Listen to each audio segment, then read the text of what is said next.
Hey YouTube, Mike here. Yeah, I'm talking to you from behind the camera because I already did 90% of this video and stupid me didn't look at the battery level. And you know that I like to do videos without editing so that everybody sees it in real time. And as you can see, I have a drawing on the board, which I'm going to erase because I'm going to draw it again. But I love doing this. I don't even know I put my marker. Here it is. Okay, so today's video, we are actually diving. Oh, wait a minute. I'm sorry. How you all doing? I hope you're all being safe out there. My apologies. All right, today's video, we're going to dive deeper into the condensate drain of a tankless heater, a Navion unit. Okay, you know Navion has two different models, an NPN and an NPE. The NPN unit is a non-condensing unit, but there is on their U that you would have to put a condensate drain, but we're going to do another video on that separately, so we're not going to make this one so long. We'll concentrate on the NPE model and just the tankless heater. So you know on the other videos, I have showed you what we do for the piping, and basically I've showed you the fittings, female plastic. Now I get comments, oh, use PVC, or I use CPVC for look. You can use PVC if you want to. You don't want to use Uponor, you don't want to use PEX, and you don't want to use copper or black pipe, metal pipe, galvanized pipe, glass pipe, pipe from Mars. No, plastic pipe. Why? Condensate is acidic, similar to acid, it's corrosive, it destroys all types of metals and will even erode and discolor concrete. So, that being said, I use CPVC because I like the look of it, period. You can use PVC. So, plastic female adapter or CPVC female adapter. Not a transition. Now, I did not have a female one in 1/2 inch, but this is 3/4 male. You do not want one that has either the stainless steel or the copper or brass piece here that will replace that. This will rot out in a matter of months. And now you'll be just draining condensate on the ground. So, you want a 2-inch piece. You want this T to be as close as possible to the condensate trap, your T, your street L, and then your vent. That's very important, to vent the condensate trap to let it drain out. But all the other videos, you see me screwing this to the bottom of the unit. Well, here's what you have. This is an NPE, whether it's their smallest to the biggest, so 160 to 240, this is what you have. You have like a rubber tube that then goes down into this trap, comes up, once it's filled, comes down into the female adapter, and that's what's at the bottom. This here sits inside, 3 screws hold it, nice rubber gasket. I'll show you what this is, and that's what it looks like from the inside to the outside. That is the trap. This here goes to the bottom of the heat exchanger. There's a nice little clamp that you would then grab with the pliers, push it up onto the stainless steel male fitting, or it's just a stainless steel round piece that sticks out of the bottom of the heat exchanger, goes into the rubber tube. And it's rubber and plastic because it will not erode from the condensate. Now, why a trap? Basically, with condensate, with a condensing unit, it can sit at anything 90% or more, and what it does is it does something to the flue gas. It causes it to condense, which is then heating the heat exchanger from the outside, again, it's like a double heat, but that condensate has to go somewhere. Also, change of temperature through the venting, through spaces, attic spaces, plenums inside of a commercial building, difference in temperature, because you remember, with a Navion unit, you're venting and the air intake, but we're only talking venting, with PVC Schedule 40. Now, this is from Home Depot. It's black letter because they only sell the black letter, but it's Schedule 40 pressure but at a plumbing supply, you're going to get red letter. That's going to be Schedule 40 pressure. You're going to use, because the other stuff is called foam core, and condensate will eat through the foam core. The fittings, you can use drainage like a short-turn elbow, because and I prefer that, and I prefer you to use it, because a short-turn drainage elbow has a better radius than a pressure elbow.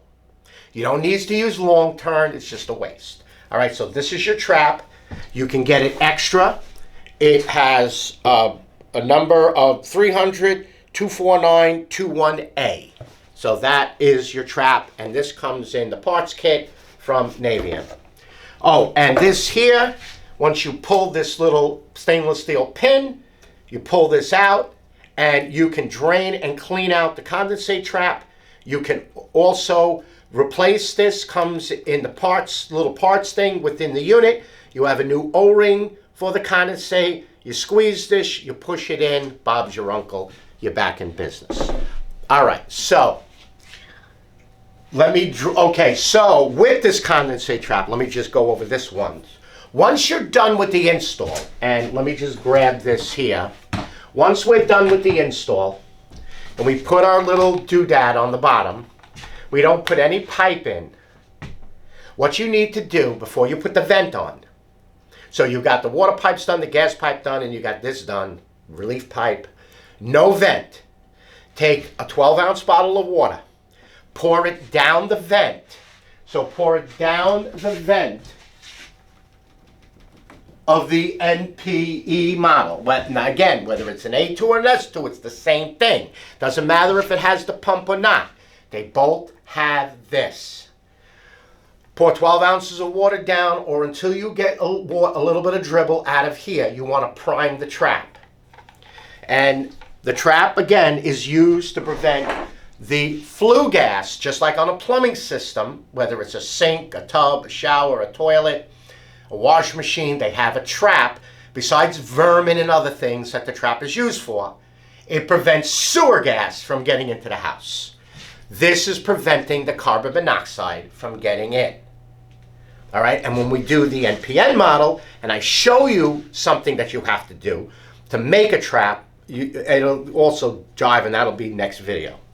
Okay, so let me get back to my pen thing here, and let me just zoom this in so you can see a little better. Give me a second. Here we go. Uncle Bob. Let me just go down a little bit right there. Okay, so we're gonna do this like real basic, and I'll explain it. You have your upper heat exchanger, your burner, lower heat exchanger. You have all your little tubes. Okay? Then then at the bottom of the unit, you have your trap and then your drain. Then you have your clean out, you have your female. Now you could have your condensate neutralizer and then go to your floor drain. Okay? Now, priming this trap, if you don't prime this trap initially, it could fill up. But you can actually lock it up, where the small amount of water that's coming down an initial fire up cannot fill this trap up. If you don't have a vent, you can vapor lock this, preventing the water that's coming down the heat exchanger, and it ends up backing up. So the water ends up backing up through the heat exchanger and gets to this part. I've seen them go as high as this part where the burner is, but most of the time you'll see the leak between the primary and secondary heat exchanger. Now, I want you to go on my Instagram page. This week alone, so today is Wednesday, I had 3 units, 2 yesterday and 1 Monday. And Monday we had a race to go get and replace this unit. It was leaking so bad. 3 units where there was no vent on the condensate drain. And one of them was 6 months old, and the other 2 were about 2 years old and a year and a half old, roughly. I mean, we didn't install it, so of course we don't know, and if we did, it would have a vent on it, but someone else did it. We went there, we were called because of a leak. So water was leaking out onto here, and on most units, the controller is right here on a metal bracket sitting in the face of the door. And that metal bracket, when it drips down onto the top of the metal bracket. And by going to my Instagram and looking at, I'll probably put it on TikTok too, but going on my Instagram and seeing this, you'll understand. And one of them is so rotted on the top. And it was a 6-month-old unit because it did not have a vent. And that locked up this trap. Some water does come out, because when I went there and removed this rubber tube, because it was a different model, it wasn't a Navy, and it was another manufacturer, so their tube was longer, like that. When I removed that tube, water just poured out onto the water servo valve and electric and bypass valve and everything. Just poured out onto it. So we actually, to stop the leak and get the unit working, because it needed hot water, we had to rig up something until we could find the unit, and then yesterday we went and replaced it. The other two, it's up to the owner what they want to do with it, but they're leaking. So that's basically in a nutshell. And then you have, on the top, you have your fresh air, and then you have your vent. The vent is also going to condensate. All right? So let's now go into this, because there's one more part of condensation. All right, you're allowed 65 feet of pipe plus minus elbow 45. So let's just say we're just going to draw the top of the unit, and you have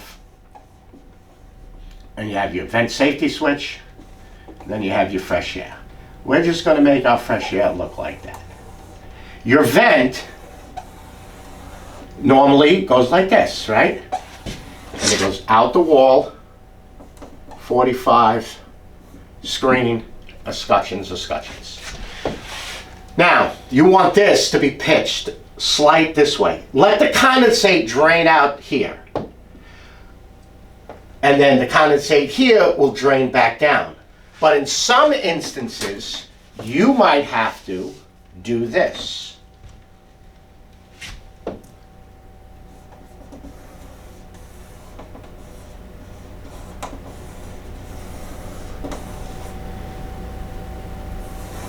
That's the wall. There's your screen. You have to jump up to do this.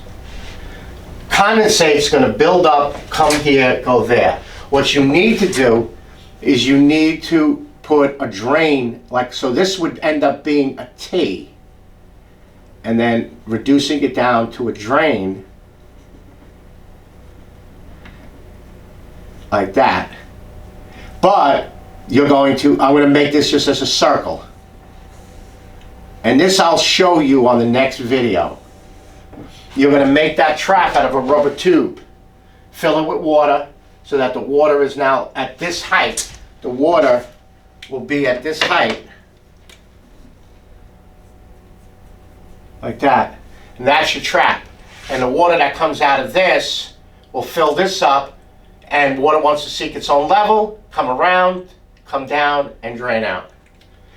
So you don't want the condensate, and this could be further up. Or let's look at it this way. Let's look at it this way. Here's your roof. That's your roof. You come out of your roof like that. Same thing. Goes all the way up 20 feet through the plenum of a commercial building of a restaurant. You need to put a condensate trap on that. You need to put a condensate drain and a trap at a fitting. So it's 2 inch. So we go with so let's say this is the T. We try to get a 2 by 2 by 1.5 inches T, and then we put an 1.5 inches by 3/4 bell reducer.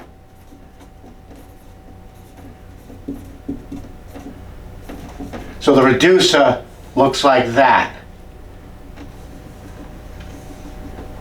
Like that.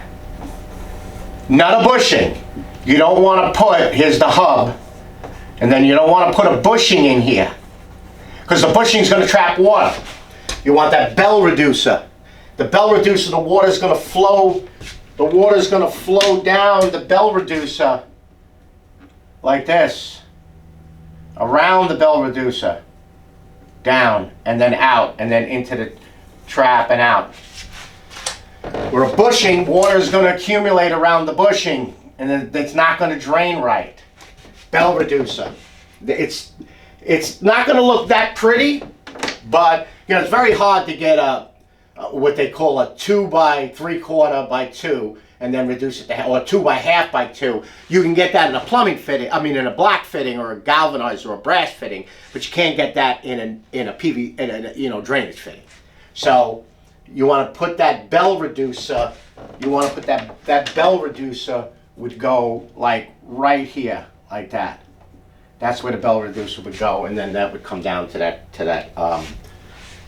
this trap right there. But when we do the NPN and show you what you need to do with the condensate for a certain instance on their U model, then you'll see it, because I'll actually make one. All right, YouTube? All right. If you have a question, my email will be below. I know I have Patreon, so I would greatly appreciate if you could support. Anything per month would do, because it's eventually, like I said, this is going to be what I'm going to be doing. I'm going to be producing tons of videos. I'm going to be putting videos on Patreon so that you can purchase. Check out my Instagram, my TikTok, my Facebook. I'll have my new website on there. And my consulting. If you have something that you need that's going to take a while, message me. I'll let you know what the consultant fee is. But if you go through the comments, you'll see I stay with that job till the very end and then some. And then my training is still up, but as you see from last week's video, what's going to happen. We already started moving stuff. We're taking a look at the wall and seeing what we need to do and what we need to paint. And Navion is sending me whatever products that I need to mount on that wall and to get this. I should have that propane tank by next week, hopefully, which we can start piping in the units and have live fire. All right, YouTube? Again, thank you for all the subscribes, the likes, the comments, and you all be safe out there, and I'll see you on the next video. Bye-bye now.